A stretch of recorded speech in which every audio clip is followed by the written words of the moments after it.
The InfoScope land management system allows you to effectively automate and address areas such as tenement compliance, stakeholder engagement, ground disturbance, environmental obligations, native title, cultural heritage and land access. Talk to us today about a comprehensive solution catered to your operations.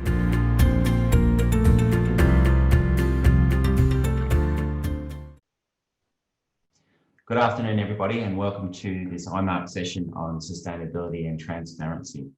I'm Nick Pollock from K2 Fly. I'm the Chief Commercial Officer, and we are very proud to be hosting this session this afternoon.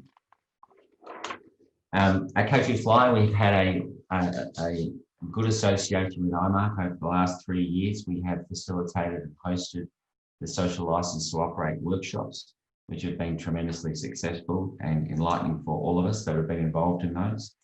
And today we're very proud to present a great lineup of speakers. We've got speakers from Newcrest Mining, from ICMM, from MMG, from ERM, lots of M's in there, and we'll conclude with a panel session. So just to kick things off,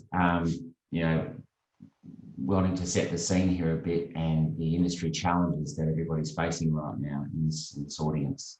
There's no doubt that every mining company is currently faced with an increase in governance and disclosure challenges. They're coming from a whole range of stakeholders and different directions, and those challenges are increasing dramatically.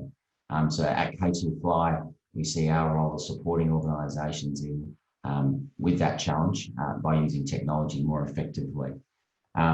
Those challenges are converting into what keeps CEOs up at night, and the most recent EY survey on those biggest concerns for mining company CEOs again proved that license to operate was the #1 challenge again for mining companies, which was the second year in a row. And I think that's the first time in I think over 10 years that's been 2 years in a row for any issue.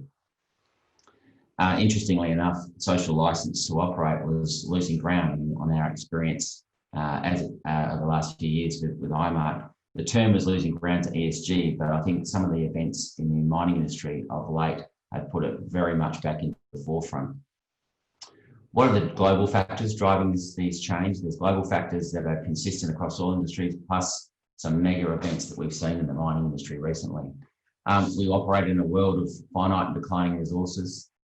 Transparency is a challenge for everybody right now. Anyone with a mobile phone can put any sort of slight problem you might have or issue you might have, good or bad, onto social media and get millions of views very, very quickly. Not surprising, the generational change, the expectations of all companies are much more than they used to be.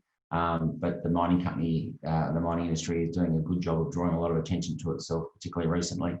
And so those expectations probably aren't being met. We're also seeing a massive drive from finance and ethical investment into the industry, but again, globally, increasing pressure on those sorts of things, resulting in growth in sustainability and reporting disclosures. How does that affect, on the ground, I suppose? Literally, land access has been an issue for organisations for a very long time and continues to be so. When I talk about finite and declining resources, it's not so much that we're going to run out of iron ore or gold anytime soon. It's more that the actual areas that you can actually get a license to operate and mine those resources is becoming more and more finite and in fact declining because of increased activism and what have you, and protection of natural environment quite reasonably. Then we had the disasters in Samarco and Brumadinho in particular, which resulted in the tragic loss of life and drew a great deal of attention to the industry in the last few years. And that resulted in the ICMM and other finance organisations like the Church of England leading to the extent of the global tailings standard, which has just been released in 2020, and which will be a big challenge for a lot of organisations to implement in order to do a better job of governance and disclosure. And then more recently, we saw another example of a loss of social licence, if you like, in the Pilbara of Western Australia, where there was a tragic loss of some very valuable cultural heritage for the Indigenous people. And that further meant and brought social licence again back into the spotlight, and also the nature of governance.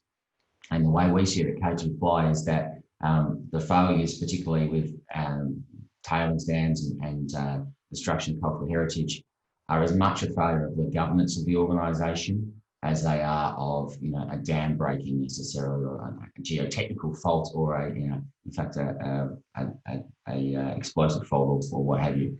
So we see governance as absolutely key across all of these issues. And then finally, finance. Basically, the finance industry is playing a major role in changing the industry right now. Sustainability is one of the most significant trends in financial markets globally. And it's no longer okay for finance organisations to fund very capital intensive resource projects without taking into account the effect those projects are going to have on the communities and the environment around them. So they have a long-term responsibility to make sure that they are investing in these things responsibly. How does K2Fly fit into this picture? Well, basically we provide a platform approach to looking at these increasing requirements in and around resource governance and natural resource governance. We come from a very strong background in the left-hand side there, the resource inventory and the resource governance side of things, about how you report your mineral inventories to the stock market and the regulators. That's clearly a very, very well, highly governed process, and we're the only player globally in that space. And we're also applying that sort of type of governance on the behest of our clients across these other areas where we also work increasingly.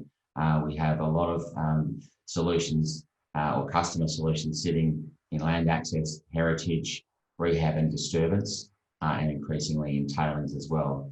And we apply standard things across all of that platform. So looking at the blue boxes, essentially your fundamental license to operate, if you like, which is your permits, approvals, and obligations, making sure they're all in order and in place and actually accessible. Stakeholder engagement is becoming really, really important, increasingly important. It doesn't apply to everything up there, but it definitely applies to access, heritage, tailings, et cetera, et cetera. So we provide consistent tools, again, across the platform for all of those stakeholder engagements to capture and map those and make sure that you're having meaningful engagement, not just one-way engagement. And then finally, putting in the strict governance guidelines that enable your organisations to be able to be disclosed to the market in the first instance confidently that you're disclosing the right information, but also for your internal and external audits, as well as the way that you would be assessed by various rating agencies, etc. across the world. We provide geospatial workflows and analytics across the whole platform, so everything is consistent. So we see this as a platform approach, not a siloed approach. Just some examples of where we work. We work on the right-hand side. We work in resource governance for the 5 of the top 10 global mining gold miners in the world. We report through our software and our customers well over 50% of the gold ounces coming out of those companies across the globe. In iron ore and what are probably increasingly not just iron ore companies, but multi-commodity companies with iron ore and base metals. We work extensively across those organisations across the globe, and then increasingly across their ESG solutions, because they are using more and more land across multiple sites globally. And importantly, that's becoming a big global issue for these companies at a corporate level, which is where we deal, not at the regional level so much. Just a quick example of one of the more recent solutions that we're releasing towards the end of this year. As I said before, we're releasing this solution. It's more about the governance and reporting and disclosure side of the global tailings standard, which we're driven by, than the monitoring side. We partner with the likes of Decipher to do that. But really importantly, this was at the behest of our customers that were moving into the space. They saw the parallels between the global tailings standard and the increased governance and what we do in resource governance, and urged us to get into this. And we're working in that respect with the SAP Global Mining Advisory Council, as well as our customers. And we are looking towards the ICMM and the Global Tailings Standard, which will direct the technology and the solutions that we provide across all of these things are driven by global standards and reporting standards, not what we make up, but we support those standards in order for customers to be able to disclose effectively to the market.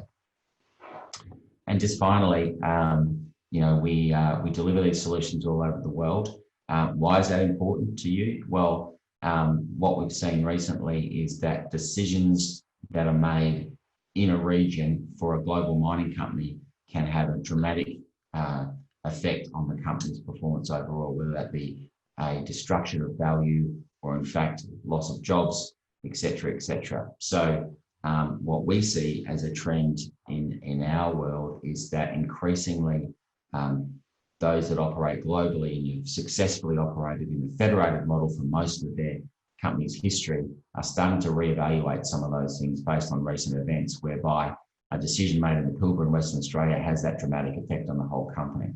So we're seeing, our customer base is corporate, and we report on every site through the annual reporting process or whatever that may be.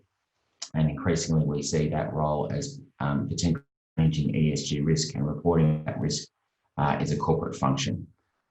So that's why that is important, and that is my introduction from K2 Flight. And please, looking forward to the next presentation, and please enjoy.